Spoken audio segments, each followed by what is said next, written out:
Bonjour, bienvenue dans la nouvelle Linksterview. Aujourd'hui, on est avec Yanis Beau. Donc, tu es créateur byzantin du jeu vidéo Skingdom, jeu de conception où l'on crée sa propre station de ski et qui sort cette année. Effectivement. Comment tu vas? Ça va bien, merci. Donc déjà, on va parler de ta passion, comment est née cette envie de créer. Donc, pour la création du jeu vidéo, d'où c'est venu? La création de jeux vidéo, j'étais un enfant qui jouait beaucoup aux jeux vidéo, donc j'avais toujours un petit peu envie de comprendre comment ça fonctionnait. Et puis j'avais un papa et des grands frères qui étaient très curieux, qui aimaient bien bricoler, un petit peu voir comment les choses fonctionnaient.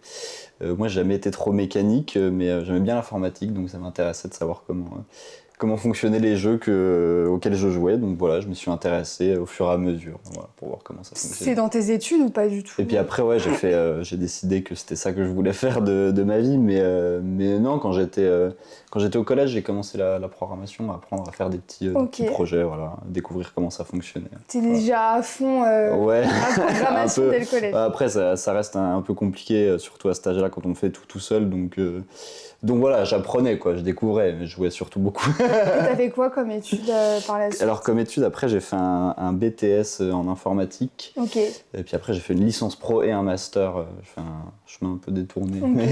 Et quel est ton parcours donc, pour arriver à ce que tu sais faire aujourd'hui? Donc tu as dit un BTS. Ouais, une licence pro. Donc toujours dans ce domaine, tu avais toujours cette volonté de... Ouais, c'est ça. Au début je voulais faire de l'informatique. Au début, je savais pas trop ce que je voulais faire quand même, mais à un moment, je me suis décidé à faire de l'informatique et c'est vrai que je me suis rappelé que j'aimais bien les jeux vidéo en fait. C'est un peu bizarre parce que des fois, on se rend pas forcément compte qu'on a envie de faire un truc précis alors qu'on avait envie de le faire un moment, mais... que tu l'avais mis de côté en mode... Ouais, c'est un peu ça. Infaisable, donc je préfère être sûr. Ouais. En fait, j'avais pas relié les deux. À un moment, je me suis rendu compte que j'étais vraiment passionné par l'informatique, parce que quand j'étais au collège, fin du collège, on fait un stage. Ouais.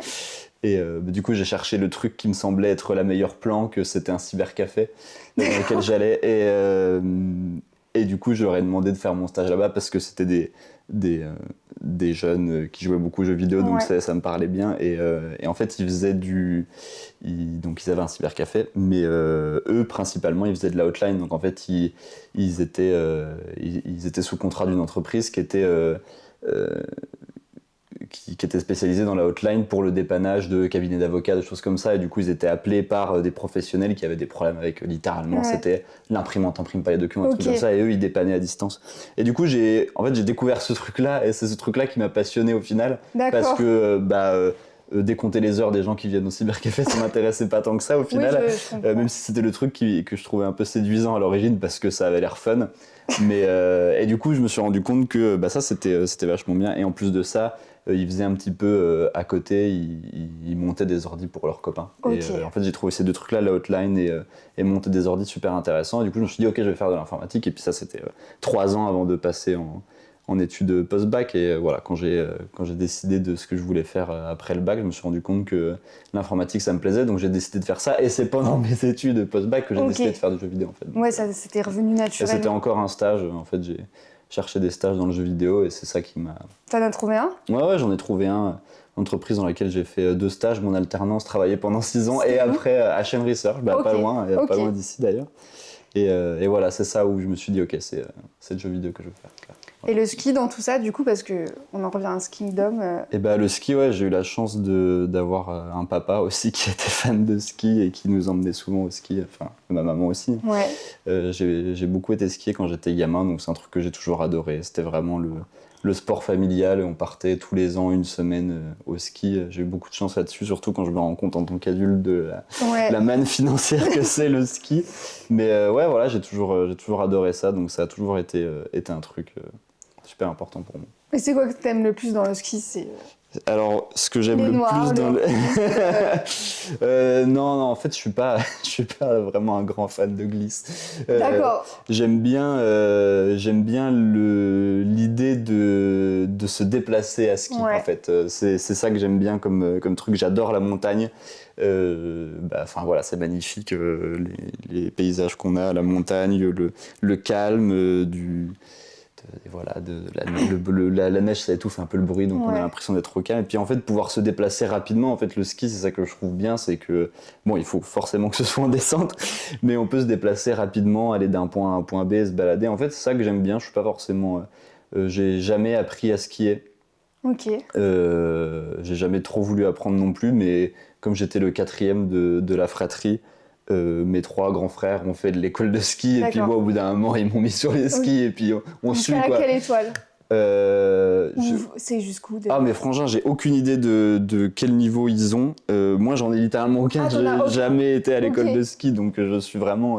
j'ai aucun niveau, officiellement j'ai aucun Mais t'as appris quand même avec tes parents. Oui, j'ai appris avec mon papa, voilà, je suivais et puis après j'ai beaucoup skié donc voilà. Donc moi c'est ça que j'aime au ski, c'est le calme.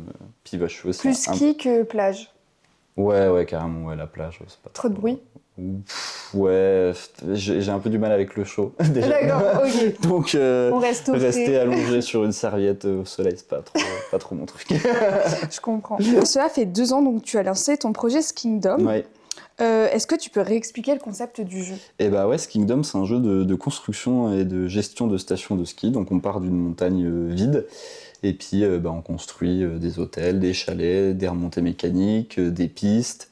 On embauche du personnel pour s'occuper de la maintenance des remontées mécaniques, damer les pistes, secourir les skieurs en détresse sur les pistes. Et du coup, le but c'est de gagner de l'argent et puis de développer son royaume du ski. Voilà. Son royaume du ski. Ouais, et donc ça se développe.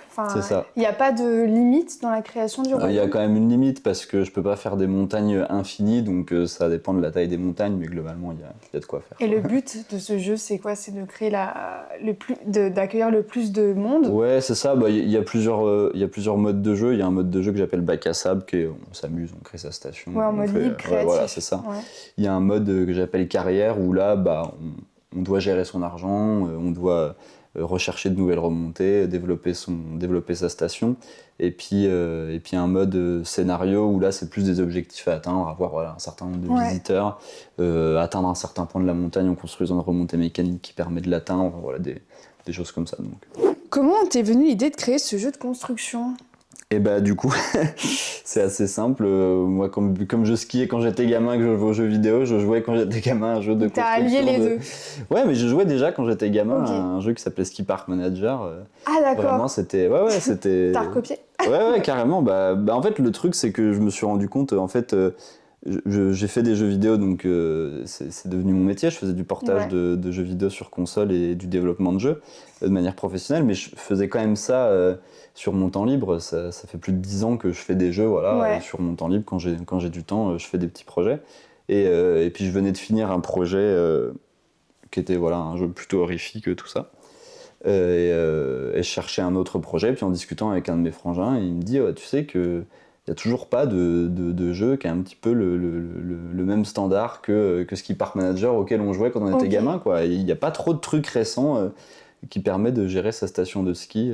Et du coup, là, je me suis amusé à bricoler un petit prototype de construction de télésiège et c'est parti de là. Et en fait, je me suis rendu compte que avant, je faisais plutôt des jeux dans l'optique de m'amuser et de faire des projets qui me tenaient à cœur. Là, je me suis rendu compte que c'était plutôt un enjeu... en termes de production, plutôt dans le sens où il y avait un potentiel, il y avait même, je soupçonnais qu'il y avait un public, donc je me suis dit ok, je vais tenter de faire ça, mais là vraiment développer le jeu pour dire que c'est celui-là parce que il y a un potentiel, quoi. Okay. Donc voilà, c'est parti de là. Et cette station de ski, elle se crée dans un domaine spécifique, les Alpes, le Jura? Non, c'est des montagnes fictives. Ouais, c'est ça. Okay. Combien de temps ça prend pour concevoir ce type de jeu? Je pense à un moment. Donc ça fait 2 ans que tu as lancé le projet. À la base, en fait, j'ai quitté mon ancien emploi pour me lancer à 100% dans le développement de ce jeu-là. Et donc j'ai monté un dossier pour débloquer mon chômage précisément pour développer ce projet-là. Donc j'avais 18 mois, c'était censé être l'objectif. Et moi, ça faisait à peu près 6 mois que je développais le jeu avant sur mon temps libre, à côté de mon boulot. Donc ça faisait à peu près 2 ans. C'était l'objectif, sous-évalué, manifestement. Et puis bon, il y a tout un tas d'à côté aussi. Quand on est en solo... bah voilà, faut un peu tout faire, le business, le marketing, la com et tout ça, donc ça prend beaucoup de temps. Donc voilà, à la base c'était 2 ans.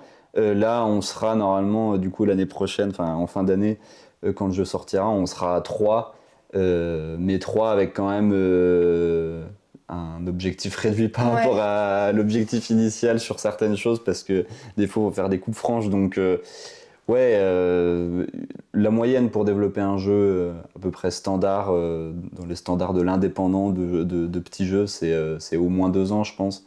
Mais Skingdom, c'est un projet un peu ambitieux, un peu trop ambitieux pour être fait tout seul. Bah, pas forcément pour débuter, parce que j'ai fait pas mal de jeux quand même. Ok. J'ai fait plus d'une dizaine de jeux. Oui, parce que t'as ton studio. Oui, bah voilà, je faisais les jeux sur mon temps libre. Donc j'ai fait des projets. Voilà, mon dernier projet s'appelait Dissentio. Ça m'a pris 2 ans. Voilà, 2 ans sur mon temps libre. Donc voilà, c'est 2 ans le soir et les week-ends, quoi. Mais c'était un petit projet. Là, Skingdom, c'est quand même un assez gros projet. C'est vrai que tout seul, il y a beaucoup de choses à faire. Donc ouais, c'est un projet quand même plus ambitieux que les projets que j'ai fait avant, quoi. T'as eu du mal à trouver un nom ou c'est là t'es venu naturellement, Skingdom? Je pense que ça t'est venu naturellement. Ouais, mais en fait, c'était pas censé être le nom du jeu à la base. Bah, quand j'ai commencé à travailler sur le jeu, je lui ai donné un nom temporaire. J'appelais ça Ski Manager, voilà. Parce qu'avant, c'était Ski Park Manager, et du coup, j'ai appelé ça Ski Manager. Et donc, j'ai travaillé quelques semaines dessus, puis à un moment, j'ai dû restructurer le projet pour des raisons techniques qui sont très inintéressantes. Mais du coup, j'ai eu l'occasion de renommer le projet, de renommer les fichiers du projet. Et du coup, il fallait un nom de code. En général, on a un nom de code pour les jeux, parce que souvent, on trouve le nom un peu à la dernière minute. Et du coup, j'ai pensé à Skingdom parce que je trouvais que c'était un bon jeu de mots, machin. Et comme je partage un peu tout avec ma femme, à un moment, je lui parlais mon jeu de ski. Puis je vais pas utiliser mon jeu de ski, je vais te dire le nom de code du projet. Ouais. Et je lui ai dit, bah du coup, le nom de code, c'est Skingdom. Elle m'a dit, mais Skingdom, c'est le nom du jeu. J'ai dit, non, c'est le nom de code, je vais changer le nom du jeu, ce sera pas Skingdom. Et voilà. Et du coup, ça a officialisé un peu la chose. Du coup, elle trouvait que c'était vraiment un super nom. Donc bon, bah voilà. En fait, j'aimais pas Skingdom, c'est un jeu de mots entre ski et kingdom, royaume. Ouais. Et en fait, j'aimais pas l'analogie entre le ski et le royaume du ski. Je sais pas, j'aimais pas, je trouvais qu'il y avait un truc un petit peu... qui me plaisait pas, voilà. Et puis au final, je m'y suis habitué et j'ai trouvé justement que l'analogie était marrante et changeait un peu. Et j'ai fait faire un logo quand j'ai lancé le projet pour le jeu. Et du coup, le logo, le graphiste Yoann Varillon a fait une couronne. Et du coup, je trouvais ça trop bien. Donc au final, ça a développé l'imaginaire du royaume du ski. Et c'est quoi la chose la plus dure qui a été de faire dans ce projet? Enfin, c'est quoi l'obstacle le plus compliqué que tu as rencontré?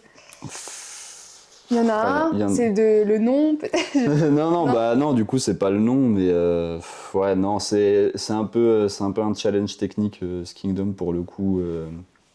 Vraiment c'est du codage. Ouais, c'est de la programmation qui est assez compliquée parce qu'il y a il y a une contrainte en fait principalement de gérer beaucoup d'objets parce qu'il y a beaucoup de télésièges, de remontées mécaniques, il y a beaucoup de visiteurs. Il y a beaucoup d'arbres, c'est une grande montagne. Et en fait, en développement de jeu, on est très très limité par le nombre typiquement d'objets qu'on gère dans un monde virtuel en 3D comme ça. Donc c'est ça en fait le plus gros défi technique, c'est de gérer tous ces trucs-là. Malgré ton parcours scolaire, c'est quand même compliqué. En fait, faut le noter aussi. Ouais, de toute façon le développement d'une manière générale et encore plus le développement de jeu, c'est juste un énorme challenge et il n'y a aucun projet qui se ressemble. Il y a toujours des cas particuliers. Ouais. T'as eu du mal à trouver un nom ou c'est là t'es venu naturellement, Skingdom? Je pense que ça t'est venu naturellement. Ouais, mais en fait, c'était pas censé être le nom du jeu à la base. Quand j'ai commencé à travailler sur le jeu, je lui ai donné un nom temporaire. J'appelais ça Ski Manager, voilà. Parce qu'avant, c'était Ski Park Manager, et du coup, j'ai appelé ça Ski Manager. Et donc, j'ai travaillé quelques semaines dessus, puis à un moment, j'ai dû restructurer le projet pour des raisons techniques qui sont très inintéressantes. Mais du coup, j'ai eu l'occasion de renommer le projet, de renommer les fichiers du projet. Et du coup, il fallait un nom de code. En général, on a un nom de code pour les jeux parce que souvent, on trouve le nom un peu à la dernière minute. Et du coup, j'ai pensé à Skingdom parce que je trouvais que c'était un bon jeu de mots, machin. Et comme je partage un peu tout avec ma femme, à un moment, je lui parlais mon jeu de ski. Puis je vais pas utiliser mon jeu de ski, je vais te dire le nom de code du projet. Ouais. Et je lui ai dit, du coup, le nom de code, c'est Skingdom. Elle m'a dit, mais Skingdom, c'est le nom du jeu. J'ai dit, non, c'est le nom de code, je vais changer le nom du jeu, ce sera pas Skingdom. Et voilà. Et du coup, ça a officialisé un peu la chose. Du coup, elle trouvait que c'était vraiment un super nom. Donc bon, voilà. En fait, j'aimais pas Skingdom, c'est un jeu de mots entre ski et kingdom, royaume. Ouais. Et en fait, j'aimais pas l'analogie entre le ski et le royaume du ski. Je sais pas, j'aimais pas, je trouvais qu'il y avait un truc un petit peu... qui me plaisait pas, voilà. Et puis au final, je m'y suis habitué et j'ai trouvé justement que l'analogie était marrante et changeait un peu. Et j'ai fait faire un logo quand j'ai lancé le projet pour le jeu. Et du coup, le logo, le graphiste Yoann Varillon a fait une couronne. Et du coup, je trouvais ça trop bien. Donc au final, ça a développé l'imaginaire du royaume du ski. Et c'est quoi la chose la plus dure qui a été de faire dans ce projet? Enfin, c'est quoi l'obstacle le plus compliqué que tu as rencontré? Il y en a un, c'est le nom peut-être. non, du coup c'est pas le nom, mais non, c'est un peu un challenge technique Skingdom pour le coup. Vraiment, c'est du codage. Ouais, c'est de la programmation qui est assez compliquée parce qu'il y a il y a une contrainte en fait principalement de gérer beaucoup d'objets parce qu'il y a beaucoup de télésièges, de remontées mécaniques, il y a beaucoup de visiteurs. Il y a beaucoup d'arbres, c'est une grande montagne. Et en fait, en développement de jeu, on est très très limité par le nombre typiquement d'objets qu'on gère dans un monde virtuel en 3D comme ça. Donc c'est ça en fait le plus gros défi technique, c'est de gérer tous ces trucs-là. Malgré ton parcours scolaire, c'est quand même compliqué. En fait, faut le noter aussi. Ouais, de toute façon le développement d'une manière générale et encore plus le développement de jeu, c'est juste un énorme challenge et il n'y a aucun projet qui se ressemble. Il y a toujours des cas particuliers. Quoi avant? Alors moi j'étais pas mal versé jeu d'horreur, c'est un peu mon truc. Donc là t'es passé du tout au tout. Ouais, en fait j'ai jamais été trop intéressé par créer des jeux de gestion, c'est Skingdom qui a déclenché ce truc-là. À la base j'aime bien raconter des histoires, créer des univers un petit peu comme ça, et je trouve que les jeux d'horreur, j'aime bien mettre le joueur dans un environnement un petit peu inquiétant, machin. Donc mon précédent jeu, c'est un moine qui se réveille dans une abbaye désertée pendant la grande peste noire, donc rien à voir. Mais du coup, quand j'ai fini, historique. Ouais, un petit peu, ça parlait de... Ça s'appelait comment? Dissentio, ça s'appelait. Dissentio, ok. Et du coup, voilà, c'est très sombre. Et du coup, justement, quand j'ai fini ce projet-là, après 2 ans de travail dessus, je me suis dit, bon, je vais prendre un peu l'air avec les abbayes désertées, quoi. Donc, ça fait un peu peur. Comment tu finances cette conception? Est-ce que tu arrives à le financer de toi-même ou est-ce que tu es payé? Et du coup, non, pas forcément. La première phase, c'était un mélange de chômage et de fonds propres, parce que le chômage me permettait de me rémunérer, entre guillemets, vraiment de payer mes charges classiques, privées, disons. Sinon, il y a quand même pas mal d'investissements pour lancer un studio.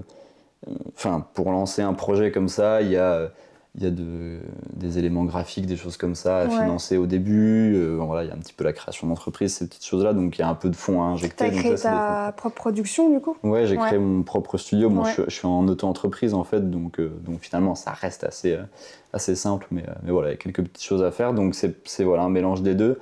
Ça, c'était sur la première phase. Donc, j'avais 18 mois de chômage. Et après, techniquement, l'objectif, c'était de sortir le jeu pour commencer à rentrer dans un cycle de rentabilité.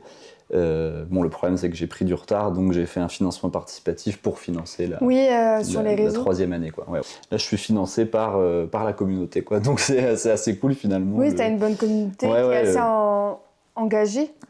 C'était un peu le pari à l'origine. Je pensais qu'il y avait un potentiel, donc ça s'est vérifié, quoi. Oui, parce qu'on ne l'a pas dit, tu crées des vidéos. Ouais. J'essaye. Sur l'avancée de ton projet. Ouais, c'est ça. Tu fais des petits réels, des petits shorts. Ouais, je fais 2 formats. Je fais un peu les reels et shorts pour les réseaux sociaux. C'est un peu le nerf de la guerre, faut pas se mentir.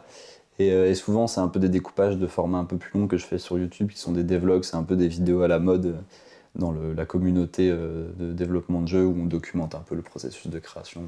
On peut te retrouver sur Dissident Studio. Ouais, c'est ça. Même Yanis Dissident Studio, je crois, la chaîne s'appelle. Sur l'avenir, notamment du jeu, dans ton interview avec France 3, tu parles du réchauffement climatique. Comment aimerais-tu le mettre en avant? Parce que tu l'évoques, mais alors déjà, le réchauffement climatique, je pense que si on parle de station de ski, on parle automatiquement de réchauffement climatique aujourd'hui, que ce soit par le biais de la neige ou des problèmes météorologiques, disons.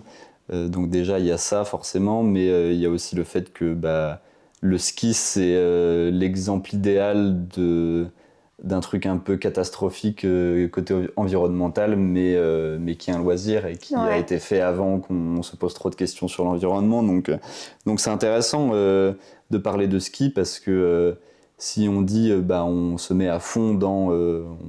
on respecte l'environnement et le climat, on arrête de skier, quoi. Et j'arrêterai pas de skier quand même. Donc en fait, je trouve que cette dualité-là, elle est déjà intéressante. De manager les deux, d'essayer. Ouais, voilà, d'essayer. En fait, je pense que dans plein de trucs, le climat, ça en fait partie, mais il faut trouver un entre-deux, quoi. Essayer de comprendre quelles sont les problématiques des stations de ski et comment elles font pour aller dans le bon sens, et qu'est-ce qui a été mal fait à un moment, qu'est-ce qui aurait pu être mieux fait, qu'est-ce qu'on peut améliorer.